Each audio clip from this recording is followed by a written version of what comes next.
mucho al grupo de alabanza. Qué bien tener un grupo como este, tan profesional y que tocan tan bien. Yo quisiera tocar tan bien como tú el teclado.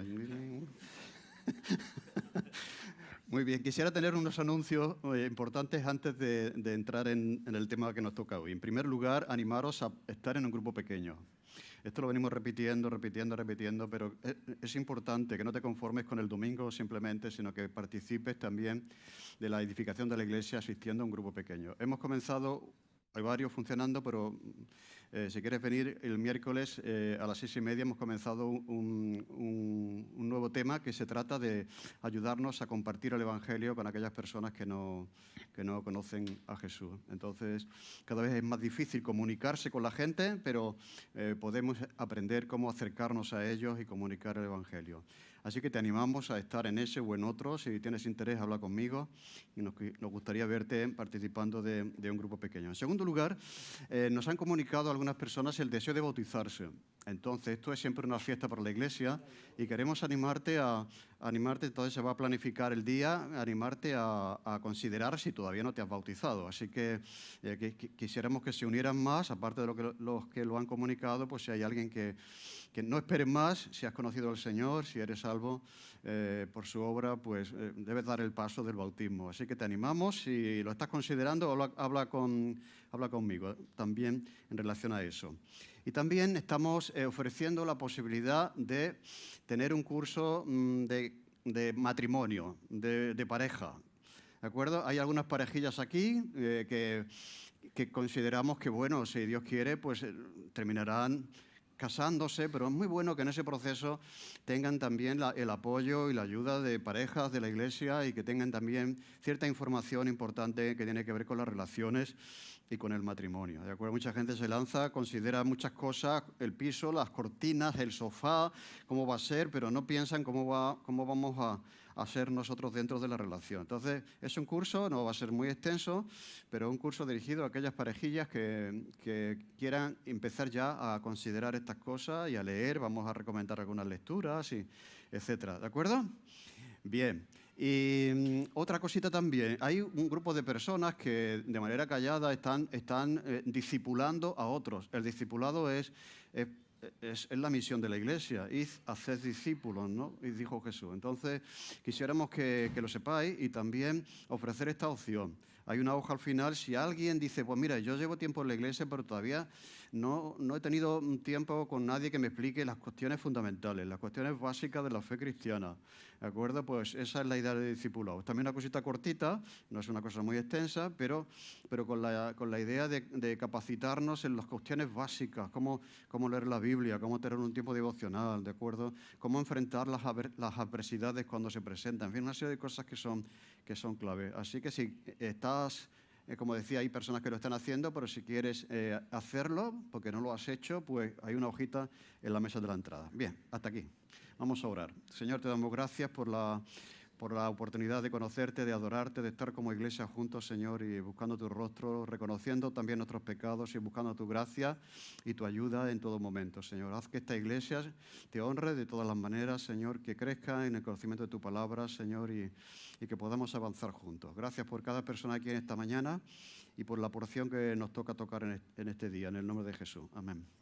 La semana pasada una persona se acercó a mí y dijo, pastor, ¿usted considera que la iglesia está o va a pasar por tribulación? Y aquí tenemos la respuesta.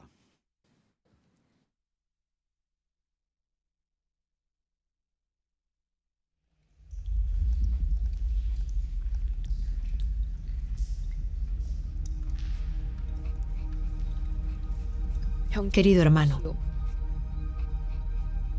estamos bien. Por la gracia de Cristo y por tus oraciones tenemos paz. Mientras te escribo me siento abrumada, porque jamás podríamos devolverte toda la ayuda que nos has brindado. Cuando encontraron nuestra Biblia, la destrozaron de inmediato. Y por causa de nuestra fe, nos exiliaron a un pueblo lejano, sin posibilidad de regresar. El trabajo aquí es duro, la comida muy limitada. Siempre estamos hambrientos y enfermos y tenemos que buscar en el forraje para sobrevivir.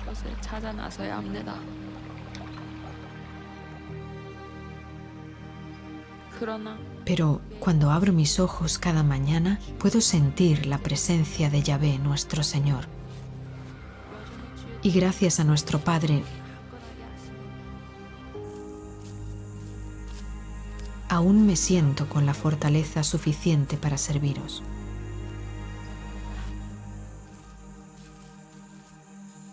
사람이 떡으로만 살 것이 아니요 하나님의 입으로 나오는 모든 말씀으로 살 것이라. Fue difícil, pero recientemente pude cruzar la frontera con China. Allí conocí a otros cristianos. Me dieron comida, medicina y, por la gracia de Dios, una Biblia nueva. Me ofrecieron quedarme en China.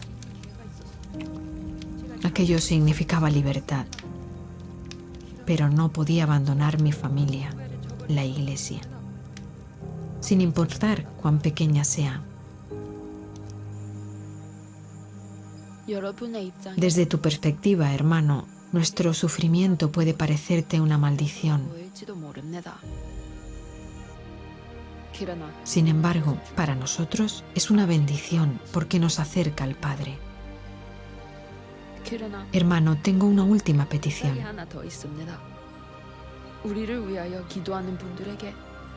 Haz llegar nuestra gratitud a todos aquellos que oran por nosotros. A cambio, prometemos mantenernos firmes para seguir propagando el Evangelio por toda Corea del Norte.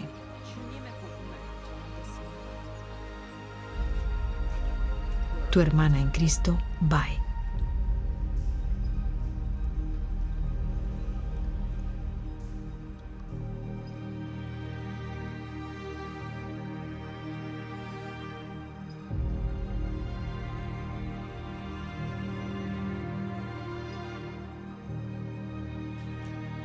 Muy bien, anoche en la reunión de oración estábamos orando por la iglesia perseguida. Yo siempre que veo estos vídeos me avergüenzo, ¿no? Porque uno escucha historias de gente que recibe una Biblia y lloran porque no tienen acceso a la palabra de Dios. Y nosotros tenemos Biblias, ¿no?, por ahí y nos cuesta trabajo a veces leerla, ¿no?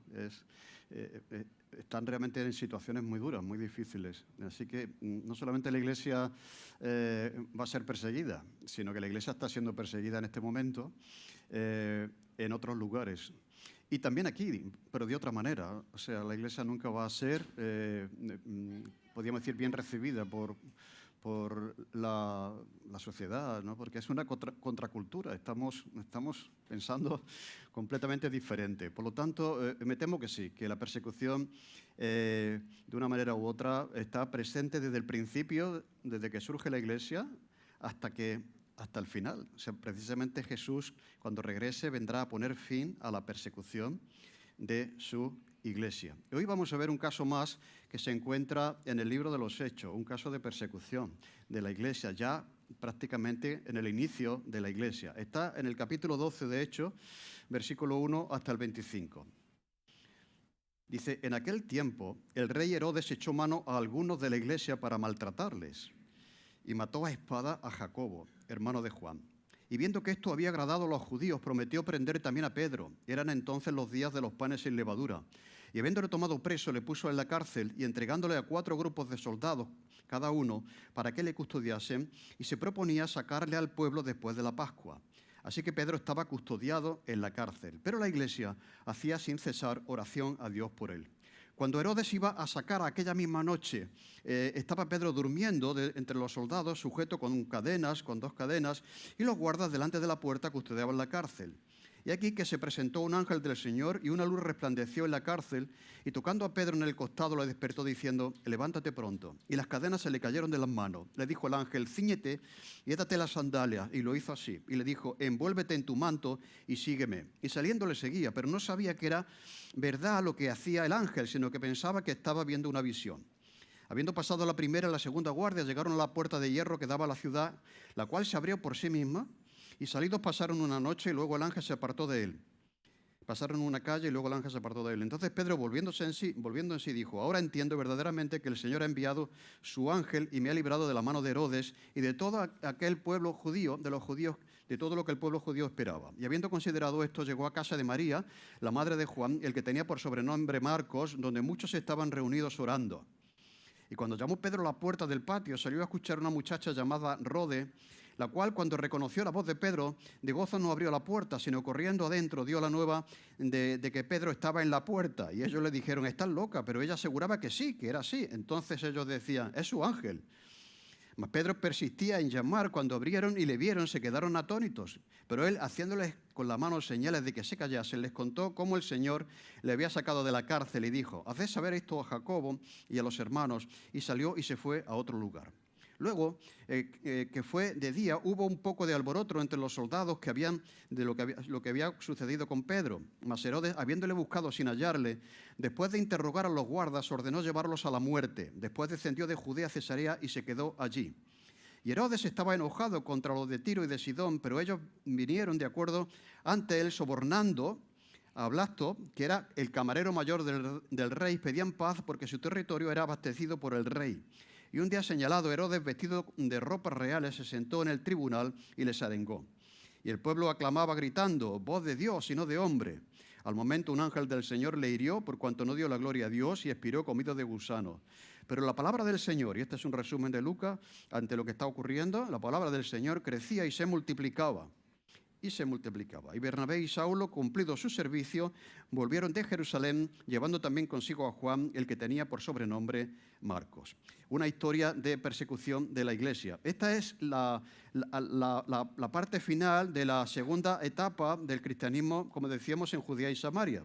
El libro de los Hechos se divide en tres partes. El cristianismo en Jerusalén duró 6 años, esa etapa. La segunda etapa ya expandirse, abrirse hacia la zona de Judea y de Samaria, que duraría 10 años. Y aquí termina esa etapa para dar pie en el siguiente capítulo al cristianismo hasta lo último de la tierra, ¿de acuerdo? El personaje principal será Pablo y esto durará 16 años.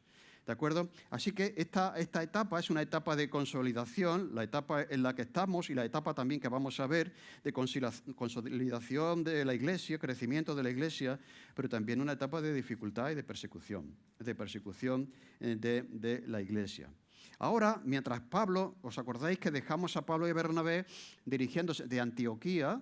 ¿De acuerdo? Se dirigían a la iglesia de Jerusalén porque había hambre en esa región y la iglesia de Antioquía, muy generosa, recogió una ofrenda y la envió a través de Pablo y Bernabé a Jerusalén. Bien, mientras que ellos van de camino a Jerusalén, resulta que se desata una persecución, en este caso, como hemos leído, por parte de Herodes contra los cristianos que están en Jerusalén. ¿De acuerdo? Así que, otra vez más, ya hemos hablado, mirad, esta es la quinta vez desde el inicio que la iglesia sufre persecución. La primera vez, en el capítulo 4, el Sanedrín manda llamar a Pedro y a Juan porque han hecho un milagro. ¿Os acordáis del cojo que caminó? Y entonces después hubo un mensaje, una predicación, y no gustó a las autoridades religiosas y les arrestaron. En segundo lugar, les prohíben predicar y ellos siguen predicando, les arrestan por segunda vez, capítulo 5.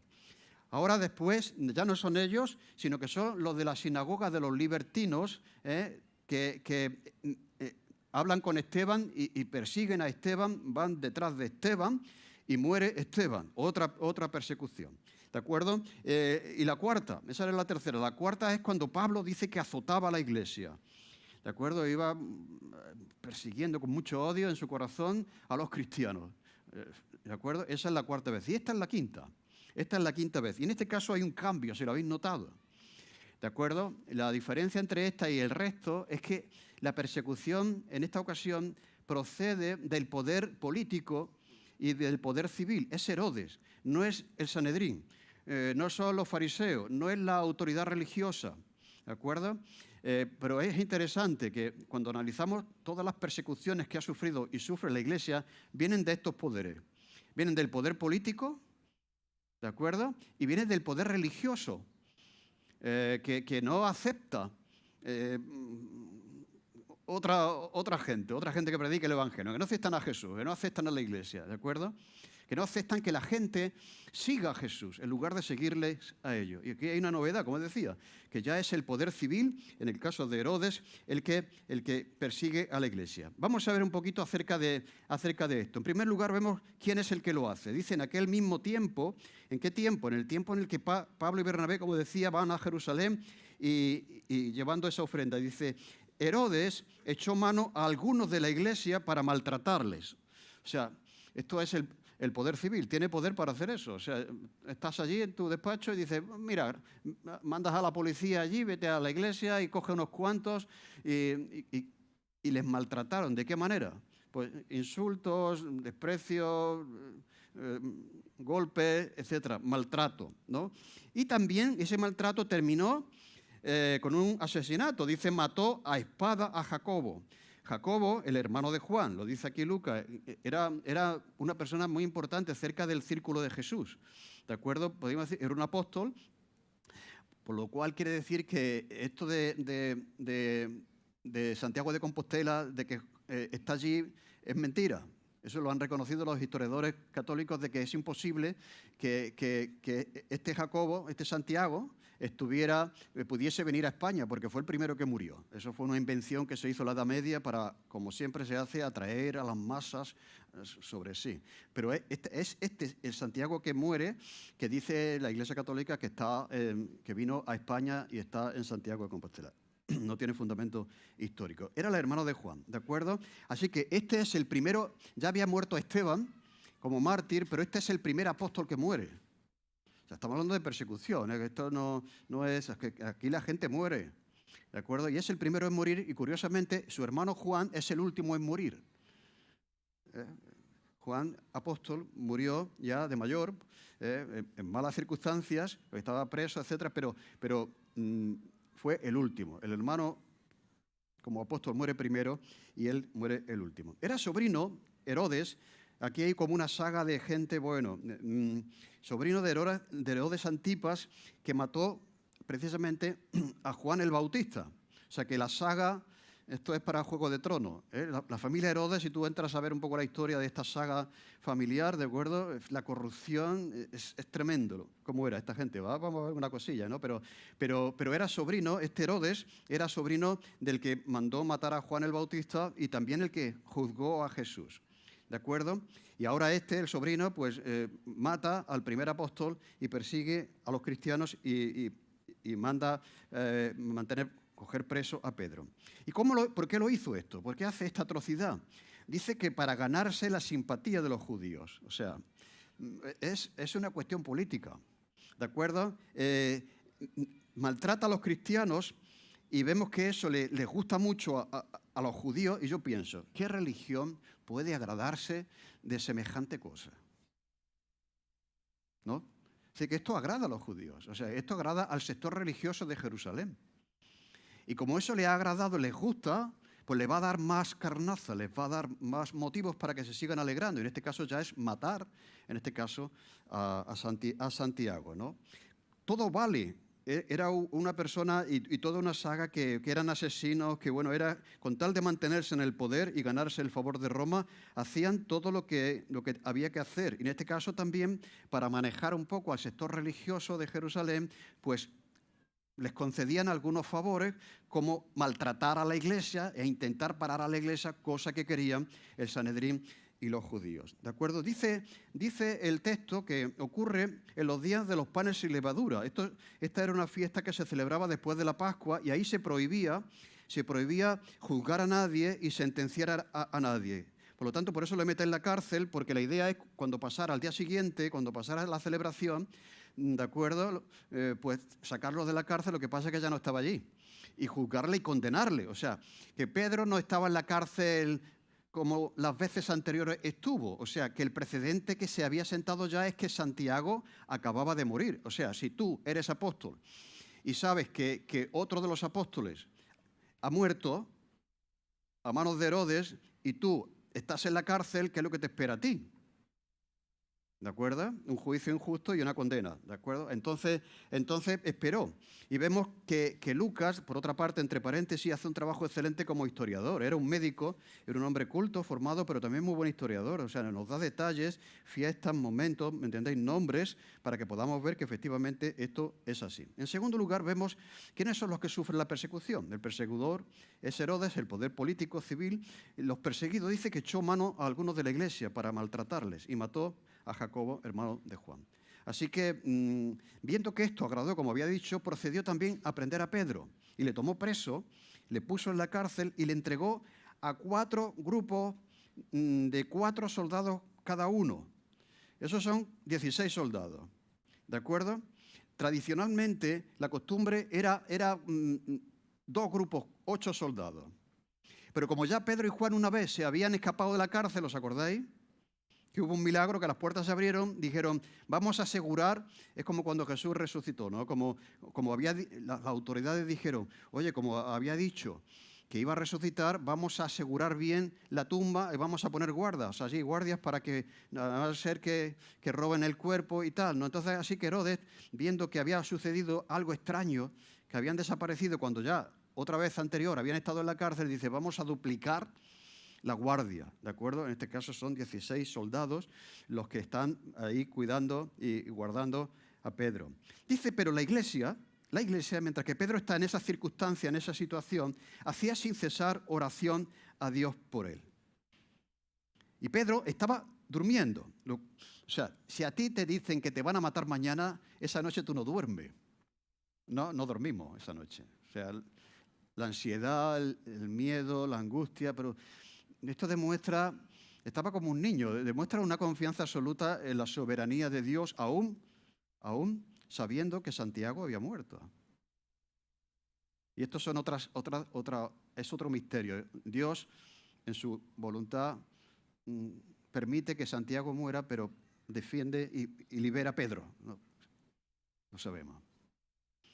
Pero él sabía que Santiago había muerto.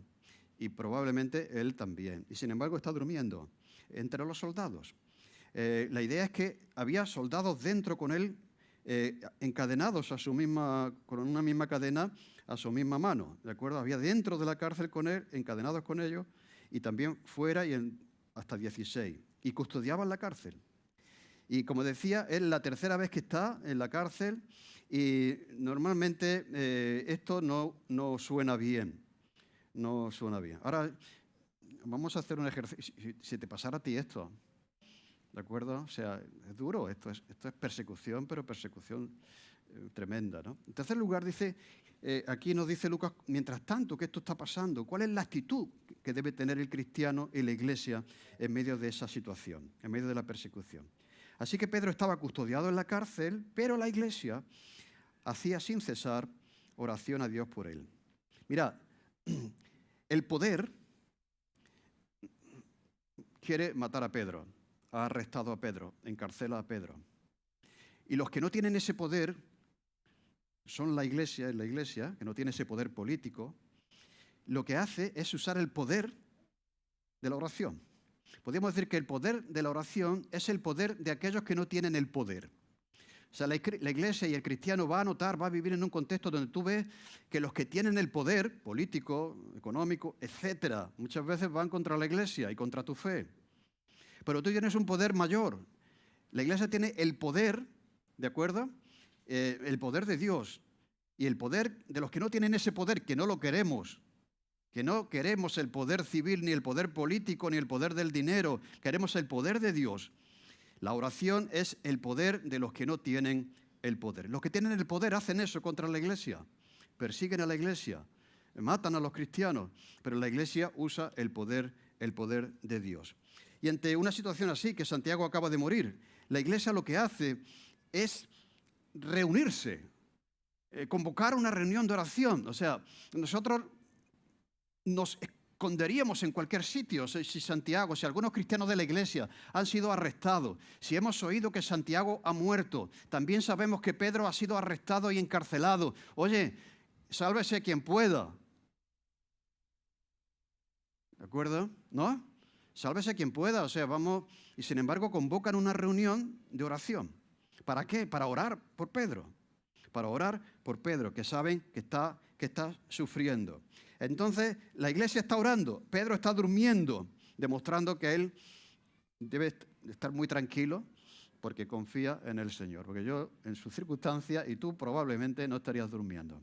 Pero aquí ocurre, ese poder de Dios actúa de una manera extraordinaria y vemos que Pedro es liberado. Está la historia aquí con muchos detalles. Dice que se presenta un ángel del Señor y una luz resplandece en la cárcel y toca a Pedro en el costado, le despierta, levántate pronto, y las cadenas se le caen de las manos sin que nadie, ¿de acuerdo? Y nos narra Lucas con todo lujo de detalle, pues cómo se produce esa liberación, ¿de acuerdo? Cuando los críticos de la Biblia leen este pasaje, dicen, esto es que Pedro compró a los soldados.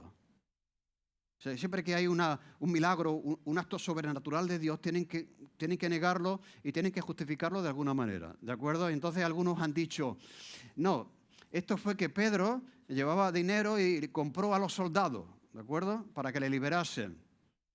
Bien. Y otros dicen, probablemente había algún soldado simpatizante de Pedro, ¿de acuerdo? Que le liberó, con tal de no reconocer que se trata realmente de una acción sobrenatural de Dios, ¿de acuerdo? Lucas, que es médico, que no es tonto, nos dice que no fue un soborno, que no fue el acto de un simpatizante, de un carcelero que era simpatizante con Pedro, sino que fue un acto de Dios a través de un ángel.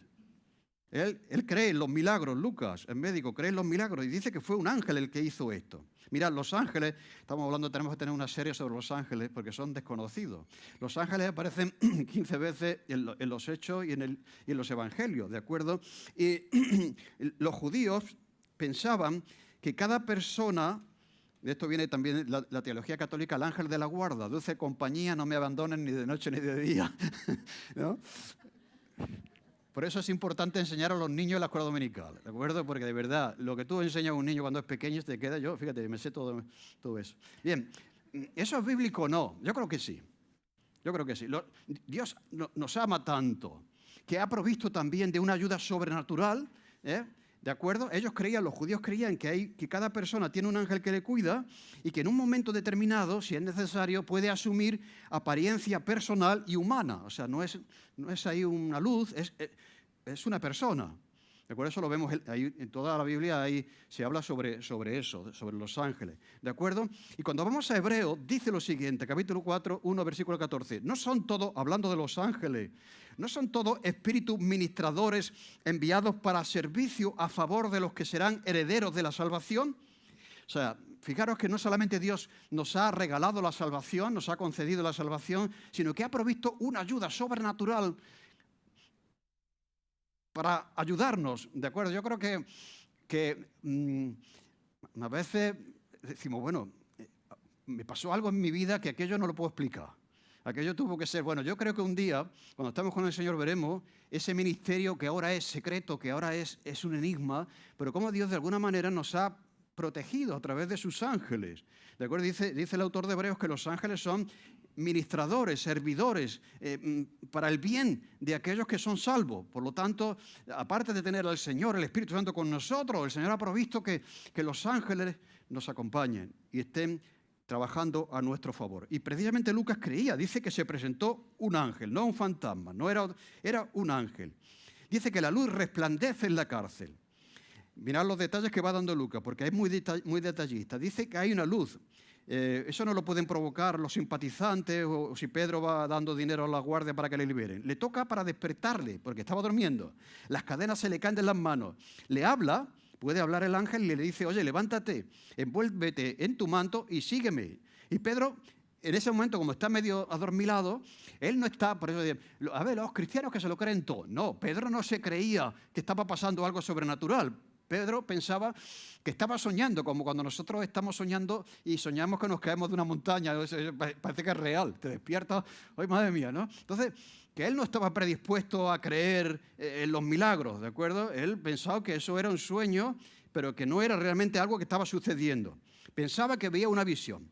Dice que pasan la primera guardia, la segunda guardia, y llegan ya finalmente a la puerta que da acceso ya a la ciudad. La puerta, dice Lucas, que se abre sola. Ellos salen a la calle y el ángel le abandona. ¿Esto qué quiere decir? O sea, quiere decir que los ángeles no van a hacer por nosotros lo que nosotros podemos hacer por nosotros mismos. O sea, a veces podemos, ay, Señor, ayúdame con esto. Y dice el Señor, no, tú lo puedes hacer. O sea, en una situación extraordinaria, especial, si es necesario, y tú no puedes, yo mandaré allí a los ejércitos celestiales, y lo vemos en el libro de Daniel, etcétera, para que te ayuden, para que te saquen de un aprieto, para lo que sea. Pero el ángel le abandona. O sea, ya lo que queda por hacer lo puedes hacer tú. ¿De acuerdo? Y eso, a veces, bueno, a ver si el Señor me... No, el Señor está esperando que tú te levantes de la silla y hagas lo que tú puedes hacer. Lo que tú puedes hacer. El ángel le abandona y le deja solo. Entonces, cuando eso pasa, y Pedro se ve que está, ya parece ser que acaba de despertarse, porque está en la calle, ¿de acuerdo? Dice que volviendo en sí, dice, ahora entiendo verdaderamente lo que está pasando aquí, lo que ha pasado aquí, que el Señor ha enviado un ángel, su ángel, ¿no? Y me ha librado de la mano de Herodes y de todo lo que el pueblo de los judíos esperaba. Y habiendo considerado esto, llegó a casa de María, la madre de Juan, el que tenía por sobrenombre Marcos, donde muchos estaban reunidos en oración, lo que hemos dicho. ¿Dónde va Pedro cuando está en dificultad? A buscar la comunión de los hermanos en la iglesia. No sabemos si Pedro sabría que allí había una reunión de oración. Pero de alguna manera él fue a un sitio donde sabía que iba a encontrar a la iglesia, a los hermanos. No se fue corriendo a ocultarse o a separarse de la iglesia para enfrentar esa situación solo. Buscó la comunión de los hermanos. Eso es lo que tenemos que hacer nosotros cuando estamos pasando por momentos difíciles. En lugar de alejarnos de los hermanos, acercarnos a la iglesia y a los hermanos que están precisamente orando, están allí orando. Y Juan Marcos, ¿quién era Juan Marcos? Pues Juan Marcos era sobrino de Bernabé. Bernabé fue aquella persona temerosa de Dios en la iglesia de Jerusalén que vendió sus propiedades, su casa, para suplir las necesidades de la iglesia. Su sobrino era Juan Marcos. Y la casa de Juan Marcos era un lugar de reunión para los cristianos. Su madre, la madre de Juan Marcos, era una mujer que apoyó a Jesús durante su ministerio público. O sea, de su dinero, cuando Jesús dejó de trabajar para dedicarse al ministerio, pues fue apoyado por mujeres que eran generosas y la madre de Juan Marcos era una de ellas y abrió su casa. La importancia también ¿veis? Era una mujer que tenía su casa abierta para hacer una reunión de oración, para hacer un grupo pequeño. ¿De acuerdo? Y por lo que vemos aquí tenía que ser una casa grande porque las casas tenían una puerta exterior, después un patio y después se llegaba a la casa. Podríamos decir, es como entrar, como las casas andaluzas que tienen como un patio central, pues esto tenía una puerta, tenía un patio y después la casa. Entonces Pedro llega afuera a la primera puerta y era costumbre en aquel tiempo, y eso es muy bonito, ¿no? De decir el nombre. Cuando tú llegas a la casa, dice José, hijo de María, o como dice en Juego de Tronos, que se dice fulanico de tal, hijo de no sé qué, de no sé cuánto, todo eso es muy bonito. Entonces Pedro llamó y dijo, Pedro, porque se anunciaba el nombre de la persona de que estaba allí, ¿de acuerdo? Y cuando llama a la puerta del patio, salió a escuchar una muchacha llamada Rodi, lo cual quiere decir que Pedro estaba allí. Pedro, que soy Pedro, ¿no? Abridme. Dice que ella escuchó y cuando reconoció que era Pedro, la voz de Pedro, de gozo no abrió la puerta, sino que corriendo estaba atolondrada. Esta chica, Rode significa rosa, no rosa, pero se ve que la chica no se esperaba esto, ni ella ni la iglesia. En lugar de abrir la puerta, entonces sale corriendo. Oye, a ver si sabéis quién está en la puerta. ¿Quién está en la puerta? Es Pedro. Anda ya, que estás loco. ¿Cómo va a ser Pedro si está en la cárcel? Es su ángel. Será su ángel. Mas Pedro, oye, que no me abren, persistía en llamar, Pedro. Y dice que cuando abrieron y le vieron, se quedaron atónitos. O sea, una iglesia que ora por milagros, cuando pasa el milagro, no puede ser. Se queda sorprendido. Pero él, silencio, haciéndoles con la mano señal de que callasen, les contó cómo el Señor le había sacado de la cárcel, o sea, quien estaba detrás. O sea, Herodes le había metido en la cárcel, pero el Señor le había sacado de la cárcel. Los dos poderes, uno mata y mete en la cárcel y el otro libera, ¿de acuerdo? Y dijo, haced saber esto a Jacobo. ¿Quién era Jacobo? Jacobo era el hermano del Señor. Este no era un apóstol, pero era el hermano de Jesús, el que escribió el libro de Santiago, que llegó a ser el pastor de la iglesia de Jerusalén. Porque luego le vemos más adelante en el concilio de Jerusalén como uno de los líderes de la iglesia de Jerusalén. Por lo tanto, Pedro quiere que el líder de la iglesia esté informado de lo que Dios ha hecho, pero que él se va. Él se va a quitar de en medio, se va a protegerse, ¿de acuerdo? Hace esa vez a Santiago de que el Señor me ha liberado, que estoy bien, que estoy vivo, y se alió y se fue a otro lugar. Bien, no se sabe dónde fue. Seguro que se fue a esconderse, porque le estaban persiguiendo, ¿de acuerdo? La Iglesia Católica interpreta que se fue a Roma y ya empezó a ser el Papa de la Iglesia, pero no fue así, sino que Pedro lo vemos más adelante en la Iglesia de Jerusalén, como veremos. Lo cual quiere decir que se fue a esconderse, ¿de acuerdo? Pero sí que es interesante que Lucas ya es como que cierra un capítulo porque Pedro se esconde y ahora aparece Pablo. Ya más adelante quien aparece ahí ya no es Pedro, sino es Pablo, haciendo la tercera fase del cristianismo hasta lo último de la tierra, ¿de acuerdo? Así que en esos momentos de prueba, ¿qué podemos hacer? Cuando la iglesia es perseguida, ¿qué podemos hacer? Fijaros lo que lo ha dicho la chica en el vídeo. Por favor, orad por nosotros. Orad por nosotros. Es el poder, la oración de los que no tienen el poder. Y es curioso que oran por un milagro y cuando sucede les cuesta trabajo creerlo. Y también nos pasa a nosotros. Y los resultados de todo esto, dice que luego que fue de día hubo no poco alboroto entre los soldados. La idea es que ya era el día en que ya sí se podía hacer un juicio y cumplir una sentencia, porque había pasado la fiesta. Y claro, ahí van los soldados allí a buscar a Pedro y resulta que Pedro no está. Mas Herodes, habiéndole buscado sin hallarle, después de interrogar a los guardas, ordenó llevarlos a la muerte. Era costumbre en aquel tiempo, según la ley romana, que si tú eres responsable de un condenado, la pena que tú vas a recibir, si le pierdes, si se escapa de la cárcel, es la misma que él iba a tener. Lo cual quiere decir que cuando Herodes manda matar a estos soldados, es que la orden era matar a Pedro. Si hubiera sido castigar a Pedro o azotar a Pedro, hubiera azotado a estos soldados. ¿De acuerdo? Así que ese día mató a 16 personas Herodes. ¿De acuerdo? Mandó matar a esos 16 soldados. Para estar en el ejército con Herodes, ¿eh? ¿De acuerdo? La crueldad de este hombre. Y hay un pasaje ya, y en lo último, los resultados son esos, la muerte de los que estaban custodiando a Pedro. Pero vemos aquí que Lucas dedica un momento para reflexionar sobre la muerte de Herodes.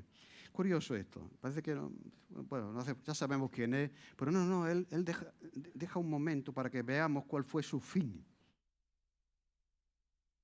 Porque cuando somos perseguidos, puede parecer que el mal vence. Pero lo que está diciendo aquí Lucas es que el mal no va a vencer, el bien va a vencer. Entonces nos da detalles acerca de la muerte de Herodes. Dice, Herodes estaba enojado contra los de Tiro y de Sidón, problemas regionales, políticos, trapicheos, ¿de acuerdo? Unos no estaban contentos, querían no sé qué, del rey sobornan a una persona que está cerca de Herodes y consiguen una reunión con él. Dice que pedían paz porque su territorio era abastecido por el rey y un día, versículo 21, un día señalado, Herodes, vestido de ropas reales, se sentó en el tribunal y les arengó. Y el pueblo aclamaba gritando, voz de Dios, o sea, tú eres Dios, no eres un hombre. La idea es que los césares se atribuían poderes divinos. O sea, una de las causas por las que morían los cristianos es que no se arrodillaban ante el César como un Dios. No hay más Dios que Jesús, ¿me entendéis? Pero los políticos también se asumían sobre ellos esa atribución de que eran como dioses.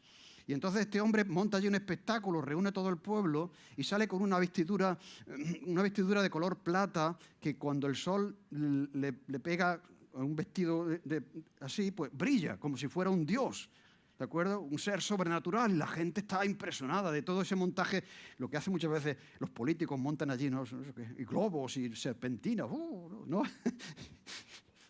esa cosa de las masas, ¿no? Y la gente alabando al líder, oh, tú eres Dios, no eres un hombre, eres como un Dios para nosotros, ¿no? Dice, y al momento, un ángel del Señor le hirió, por cuanto no dio gloria a Dios y expiró comido de gusano. Ah, miro, pero ¿no son los creyentes los que tienen que dar gloria a Dios? Cuando vamos al libro de Daniel, vemos los imperios, todos los imperios, ¿de acuerdo? Y vemos que la soberbia de los imperios acabará con ellos. O sea cual sea el líder político que esté haciendo atrocidades, que se atribuya sobre él poderes divinos, porque está por encima de todo lo demás, tarde o temprano recibirá lo que merece. Y esto es lo que está diciendo Lucas al introducir un caso que dice uno, esto parece que choca un poco, nos dice que este hombre muere, y muere de esa manera. Por lo tanto, termina describiendo Lucas este pasaje de persecución con la muerte del perseguidor, con la muerte del tirano, ¿de acuerdo? En un acto ya final de soberbia.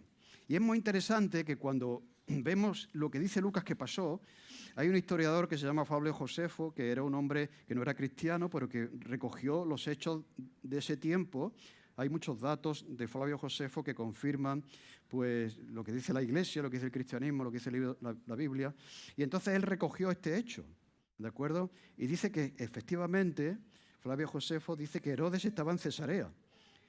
Herodes estaba en Jerusalén, pero después se desplazó a Cesarea, que era el sitio desde donde los romanos gobernaban, y ambos dicen, tanto Lucas como Flavio Josefo, que iba vestido con una ropa brillante, que le daba como un carácter divino, ¿de acuerdo? Y que la gente, tanto Lucas como Flavio Josefo, reconocen que la gente le saludaba como si fuera un dios que había aparecido delante de ellos, ¿de acuerdo? Y dice Josefo, no lo dice ya Lucas, dice Josefo que se apoderó de sus entrañas un dolor irremediable que se hizo tan violento que tuvieron que llevarlo a palacio donde murió. ¿Qué es lo que dice Lucas que pasó? Que estaba allí recibiendo la gloria de los hombres sin dar gloria a Dios y de pronto le entró un dolor en el estómago. No puedo con esto, lo tuvieron que llevar al palacio y se murió, como dice Lucas que pasó. ¿De acuerdo? Entonces, lo que estamos viendo aquí, que el que persigue al final muere, que el bien gana y el mal pierde, ¿no? Parece que gana, pero finalmente pierde. Y Lucas termina añadiendo esos sumarios que él hace de que la palabra del Señor crecía y se multiplicaba. Dice, ¿cómo puede la palabra de Dios crecer, la iglesia crecer y multiplicarse en medio de la persecución? Pues mira, sí. La iglesia china es perseguida y está creciendo. Cuando la iglesia no crece es cuando está en la comodidad.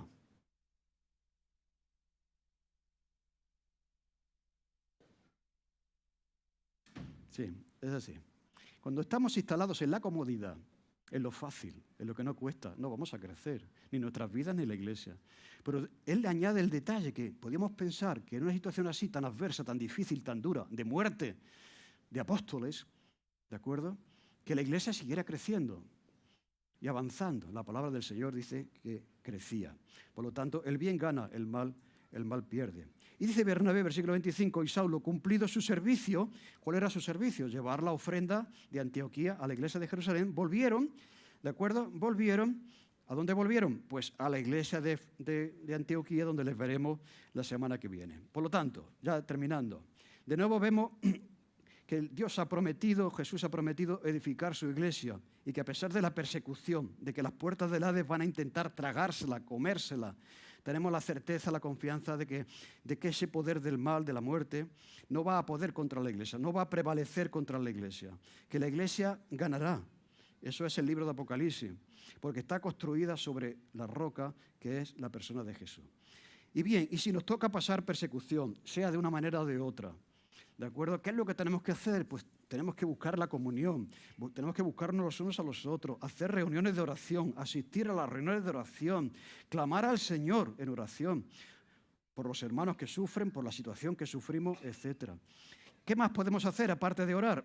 Seguir haciendo lo que tenemos que hacer. El COVID no puede, la persecución no puede parar a la iglesia, no debe parar a la iglesia. ¿De acuerdo? Tenemos que seguir predicando el Evangelio porque para eso hemos sido llamados. Orar en medio de esa situación es el poder. La oración es el poder de los que no tienen el poder. Es el poder de Dios, de los que no tienen el poder. Confiar en la soberanía de Dios, pase lo que pase. De acuerdo, todos nos quedamos con la historia de Pedro. Hoy fue liberado por un ángel, pero ¿y Santiago? Ahí no hubo ningún ángel. Son los misterios del plan de Dios, ¿me entendéis? No siempre va a aparecer un ángel. No siempre Dios nos va a librar de las circunstancias, pero sí sabemos que Dios nos ama. Amó a Santiago y también a Pedro. ¿De acuerdo? Entonces confiemos en la soberanía de Dios, pase lo que pase. O sea, podemos decir, oye, ¿por qué nosotros estamos sufriendo persecución y los hermanos en Estados Unidos no sufren persecución? ¿Por qué les va mejor? Que somos hijos de Dios, somos iguales. Haz lo que tienes que hacer. ¿De acuerdo? Confía en Dios, pase lo que pase. Y en último lugar, ¿qué podemos hacer? Pues esperar a la justicia divina contra los que están dañando y persiguiendo a la iglesia, que fue lo que nos dice Lucas aquí que pasó. Al final, ese hombre malvado murió y la iglesia ganó. ¿De acuerdo? Y el cristianismo siguió. ¿De acuerdo? Al final, el mal pierde y el bien ganará. Es lo que vemos en el libro de Apocalipsis. Y todo lo que está pasando en Ucrania, todo lo que están haciendo los líderes políticos en contra de estas cosas, estas atrocidades que hacen, no pasan desapercibidas a los ojos de Dios. Lo vemos, como he dicho en el libro de Daniel, al final todos esos imperios injustos, sanguinarios, cayeron y la iglesia y Daniel prevaleció, ¿de acuerdo? Así que esperemos a la justicia de Dios porque sabemos que el mal no gana, el mal pierde. Amén. Señor, te damos gracias por este pasaje y ayúdanos, Señor, a despertar. A veces reconocemos que estamos instalados en la comodidad, que cualquier cosa nos cuesta trabajo, que es difícil todo, Señor, que hay que ver, yo qué sé, pero vemos que hay gente dando su vida por su fe en otras partes del mundo. Y esto nos inspira, Señor, y nos inspira lo que hizo Pedro, nos inspira lo que hizo Santiago cuando murió por ti, Señor, cuando nos inspira lo que hizo la iglesia en medio de la adversidad. Y nos inspira lo que tú estás haciendo a pesar de todo, haciendo crecer y prevalecer tu iglesia en medio de la persecución, Señor. Ayúdanos a ser una iglesia fiel, una iglesia valiente, una iglesia despierta, una iglesia que hace lo que tiene que hacer para tu gloria. En el nombre de Jesús. Amén.